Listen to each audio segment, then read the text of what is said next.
All right, Larry Krueger here at Levi's from the Pig and a Pickle Krug Show with a little 49er recap of everything that went on down here in Santa Clara on a Tuesday. Now, we talked to Kyle Shanahan, and he told us the injury news. The big news today, injury-wise, is Talanoa Hufanga has torn ligaments in his wrist, and he'll be out at least a month, and he potentially could go on IR. Jake Moody's got an ankle. He's out this week, of course. It's a high ankle sprain. He's probably going to be out at least a month. He still could go on IR. Other injuries today, Jordan Elliott's got a knee. He's not practicing. Demetrius Landing-Fowles has got a calf injury. He's not practicing. Who else? Let's see. Mooney Ward's got a knee injury. He's not practicing. Fred Warner has an ankle injury. He's limited, I should say. And Ward is limited, and Warner's limited. Jair Brown's got an ankle injury. He's limited. Conley's got an oblique injury. He's limited. Kittle's got a rib injury. He's limited. So there you go. That's the injury rundown. The big one, obviously, is Hufanga, torn ligaments in the wrist, and he's going to miss a month. So that means Malik Mustafa is going to get an opportunity to play safety and play a lot of safety, and we'll see how he does starting Thursday night in Seattle. Teams are playing more man-to-man coverage against the 49ers, and they're having some problems escaping man coverage. Deebo Samuel has been really quiet so far. He's struggling to get open against man-to-man coverage, and teams are stopping him as a rusher. He's got 15 carries for 36 yards, so look for Deebo, hopefully, to get it rolling for the 49ers. Now, the Niner receivers are averaging 2.8 yards of separation per target. That's the worst in the entire league, and Deebo's a big part of that, so he is really struggling. Now, Seattle's 3-2, but they started 3-0, and they've lost 2 in a row. Just looking at them as far as a statistical profile, they're the 11th in offense, points per game of 24.4 points per game, 7th in total offense. So 7th in total offense, 11th in points, 23rd rushing offense, 3rd passing offense. So Geno Smith has had some success throwing the ball to DK Metcalf, Jackson Smith-Njigba, Tyler Lockett, the rookie tight end A.J. Barner. They've got some weapons, and they can throw the ball. Kenneth Walker's their big runner. They've got Zach Charbonnet as well. Walker's been dinged up a little bit. But if you look at their numbers, 22nd rush offense, 3rd rated pass offense. Now, as we flip the card and look at their defense, they're 17th in points per game allowed. They've given up 22.3 a game. They're 10th in yards, 10th in total defense, 20th against the run, 7th against the pass. They're 5th in the league with 17 sacks. They're 21st in interceptions. Julian Love's a star player in the secondary for them. Reek Woolen is a jumbo corner who's got great speed. Boye Maffe's been hurt a lot. But man, he is flying off the edge. The former Golden Gopher edge rusher is a beast. Derek Hall leads them, by the way, in sacks. So good football team for sure. One that the Niners are going to have to be ready for. 49ers, by the way, struggling in the red zone. Last year, they were 1st in the red zone. This year, they're 30th in red zone touchdown percentage. They just went 1 for 6 in the red zone. I asked Shanahan about it, and he's like, we got to run the ball better in the red zone. I asked Purdy about it. He's like, hey, man, I need to be better in the red zone. And he's like, that's an area where I need to improve, and I can improve. So look for Brock to, connect a little bit more in the red zone in the weeks ahead. Niners need this one Thursday night. It's not a must-win, but it's as close as it gets to a must-win. The Niners have lost 3 out of 4. If they lose this game, they will have lost 4 out of 5, and they'll be staring at the Kansas City Chiefs rolling in next. So got to get this one on Thursday night against the Seahawks. I think everybody knows it. The Niners, with Jake Moody with the high ankle sprain, signed Matthew Wright today. He's a 28-year-old kicker. The Niners worked out Randy Bullock, Riley Patterson, Anders Carlson, and Matt Coughlin, and decided to go with the veteran Wright, who was a 49er in 2023 for 5 days. Pittsburgh signed him originally as an undrafted free agent.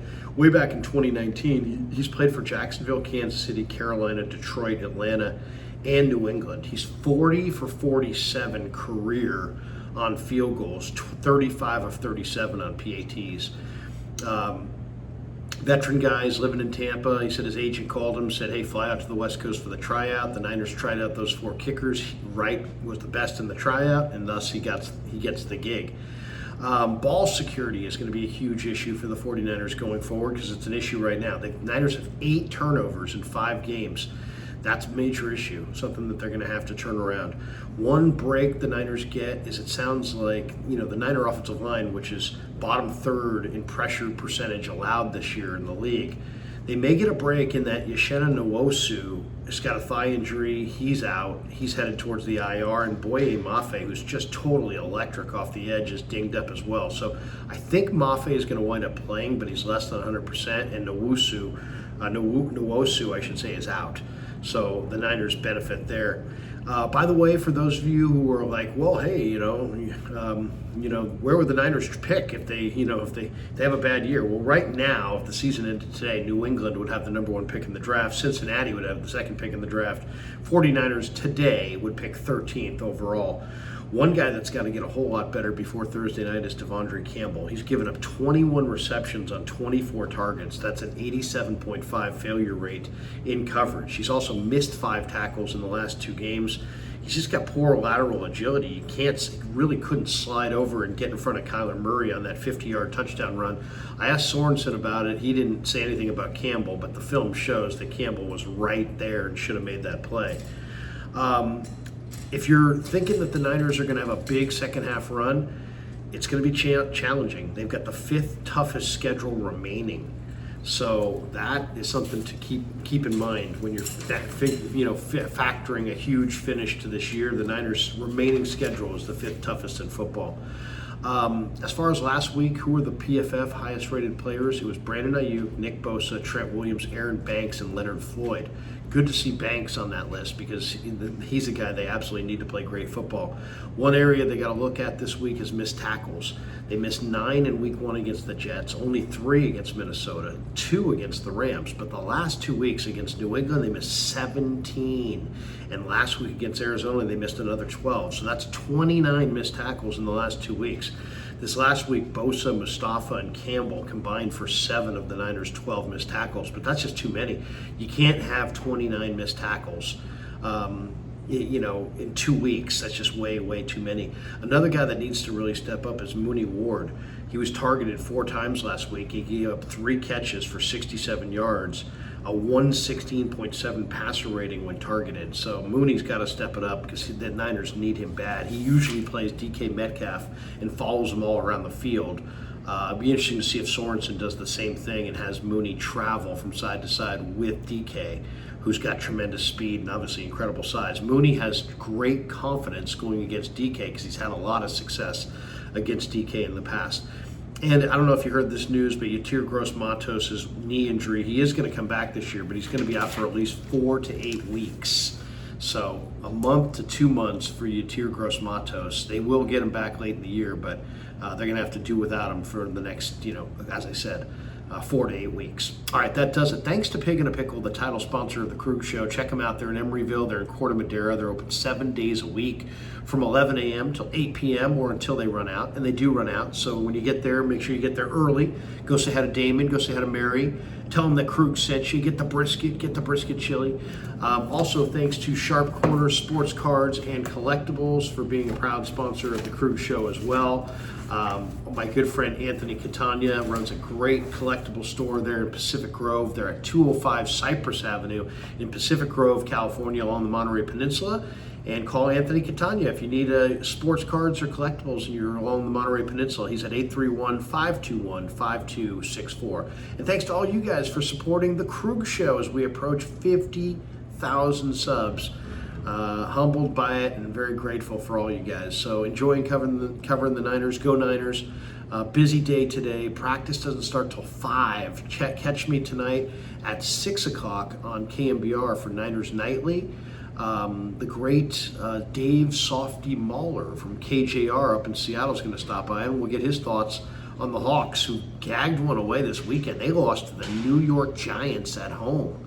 And of course, the Niners could say, hey, so what? We lost to the Arizona Cardinals at home. But see what I'm saying? Seattle won 3 in a row to start the year. They've lost 2 in a row. They're hungry. So the Niners get no favors Thursday night. They get a Seattle team that is absolutely hungry for a victory. And this is going to be a death blow or a near death blow for whoever loses this game. If McDonald loses the game, that's 3 losses in a row after a 3-0 start, and there's a fire in Seattle. If the Niners lose the game, they've lost 4 out of 5, and they've really, dropped the ball on what everybody thinks is the easiest part of their schedule. So huge game on Thursday night. Thanks for supporting the Krug Show on YouTube.